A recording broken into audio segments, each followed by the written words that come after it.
Hello, my friends. This is Brian, the Speaker for the Dead, coming to you tonight with a spoilery review of episode 10 of season 5 of The Expanse. I just finished watching it, and just full disclosure, spoilers. So if you have not seen this episode, do not watch this till after you've had a chance to go and watch the episode. Then come tell me what you think. I'm going to tell you what I think, and we'll go from there, and then you can comment in the video. So I had to do this right now while it's fresh in my mind, and I have to say, this is my reaction for the season finale. Yeah! Fuck you!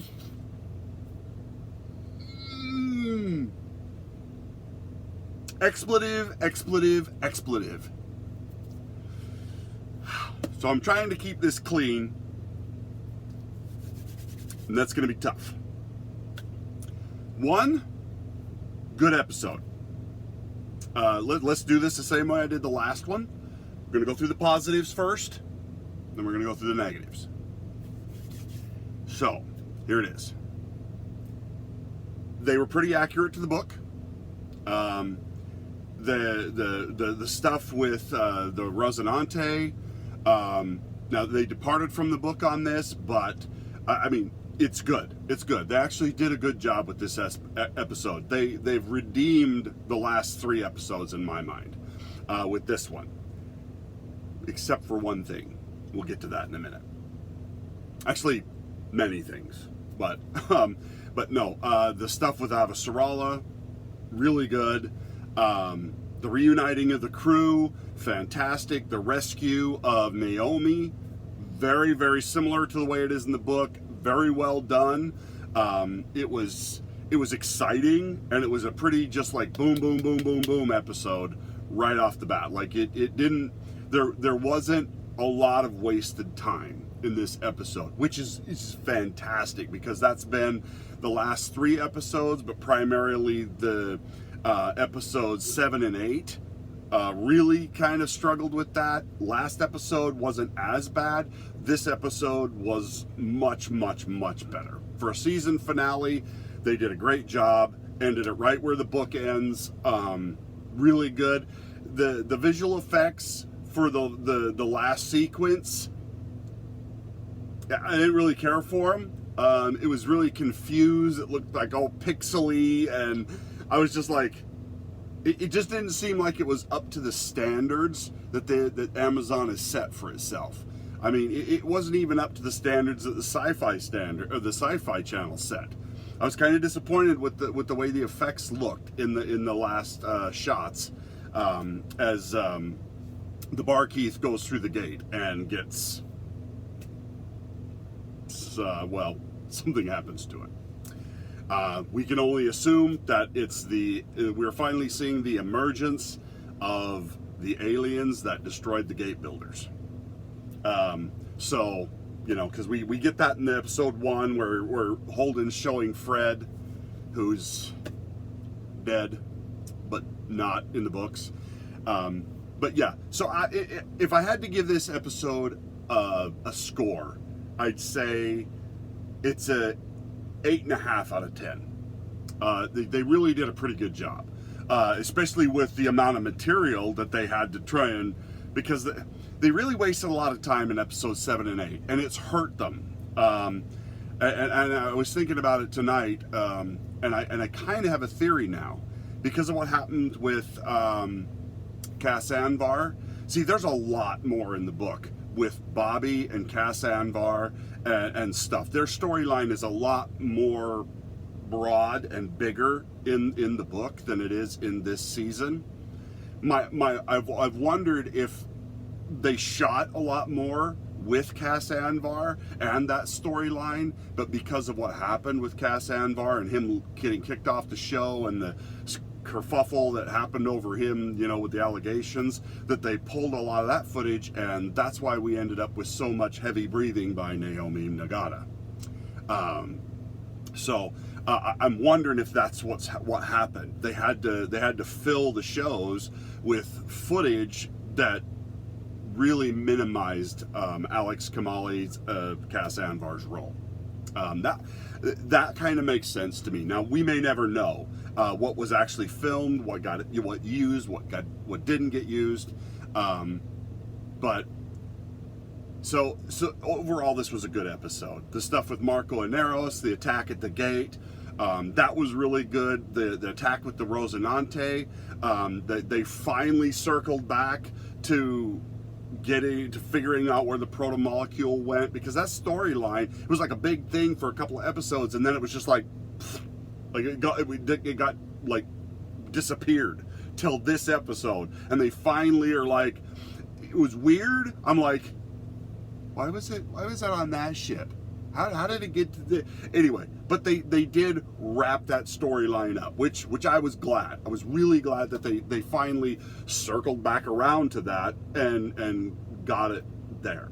It's not exactly the way it is in the book, but this is the show, so it's not the book. Okay, so let's get into the downside.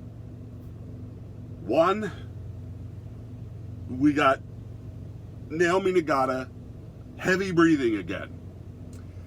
We got more of her going in and out, in and out. Now, to put this in perspective, and the reason why this sticks so badly with me is because they took something that in the books is a relatively short, my guess is, I listen to the audiobooks, but the material, like that covers, it couldn't have been more than a few pages of material in the books. Now, I've never read the books, I just listened to it. But listening to it, it did not feel like it was that big. Like, the stuff with Naomi Nagata just got stretched out and out and out and out and out over 4 episodes. And it just wasn't that big of a part of the story, which has made me now wonder if that got stretched out because they were trying to minimize Cass Anvar's role.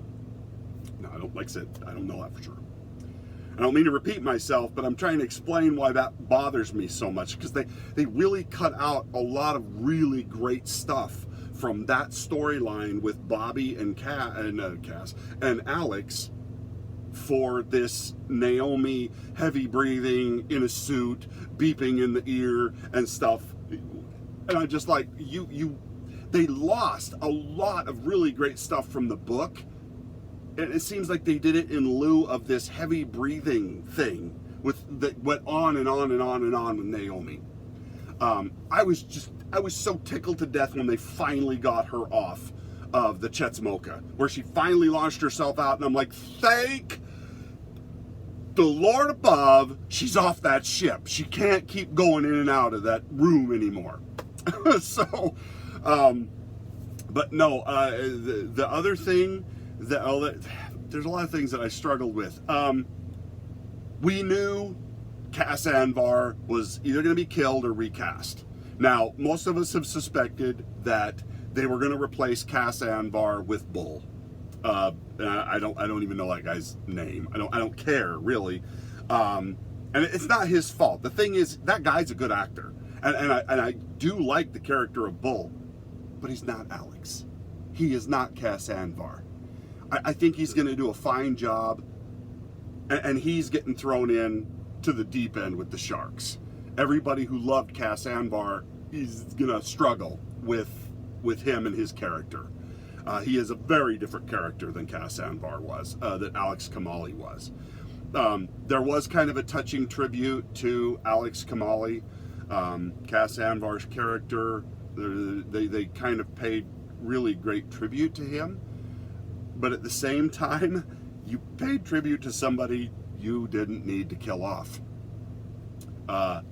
You did a terrible disservice to this man by firing him for being a human being, for being a man, for being a male.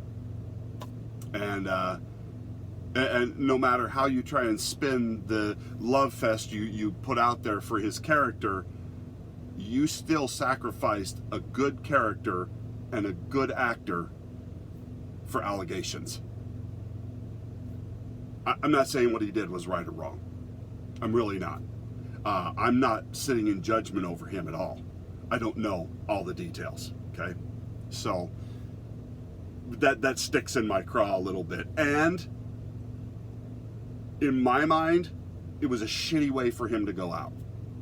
Really shitty. You didn't even let him go out in a blaze of glory. You killed him after the fact. They weren't even in a high G burn when he gets killed, when he dies, when he strokes out.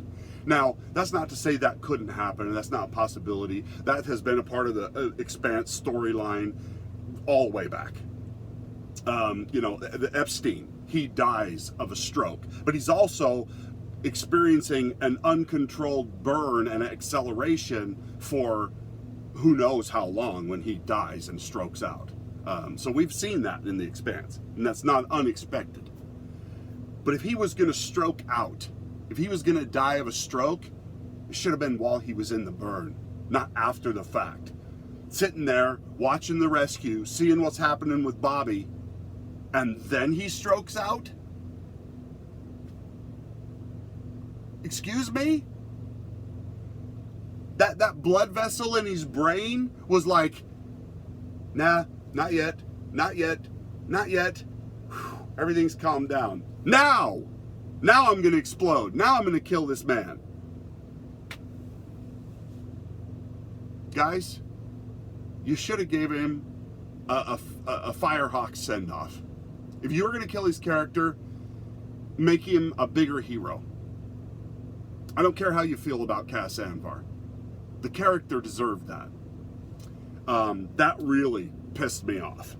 But, I mean, in all full disclosure, I was not going to be happy no matter how they handled that. I think they could have done it better, though. And they, like I said, they try and make it touching. They try and make him a hero who sacrificed himself to get Naomi, who hard burned.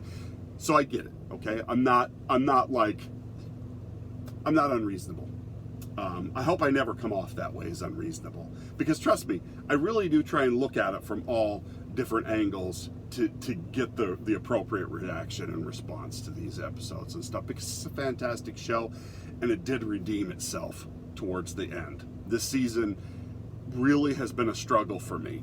My hope is that in season 6, they get it figured out what went wrong in this season. Now, hopefully, nobody has people accuse them of sexual misconducts and stuff midway or right at the end of the season that detracts and throws another season into chaos. Because I get the feeling that is what happened here. That the reason this season feels off kilter and out of whack was because of what happened with Cass Anvar. Now, like I said, I don't know. I did feel a little bit more wokeness creeping in. The stuff with Drummer, and that was great. I have to say that was great. That part where Drummer just like, nope, I'm not letting this happen. This isn't going down, and she does the right thing and totally, saves it. Her clam diver friend, her lover, life partner, whatever the term is this week, her lesbian friend, dumping her over that I'm like, really? You love her that much, all love, but she does the right thing to save some of her other friends, and you dump her over it, and you leave, and you I mean, seriously, this is stupid. You're abandoning the only people that you know are truly on your side now, and you're dead. I mean, Marco Neros and his thugs are going to be gunning for you, and you've just left the ship and the group that are going to keep you safe, or the safety in numbers. Trying to I mean, it really didn't make sense to me. That whole I'm leaving you and we don't have anything left. I'm like, jealous psychotic cow much? I'm like, seriously? She tried to save her friend. Anybody who would just let their friends die, let the friends of your friends die because your new F buddy, it's hard when I can't say the words. It's good. I don't want to say those words, but I mean, her little lover. Really, you wouldn't do that? You're a horrible person. You just sit there and let other people die to save your own worthless life.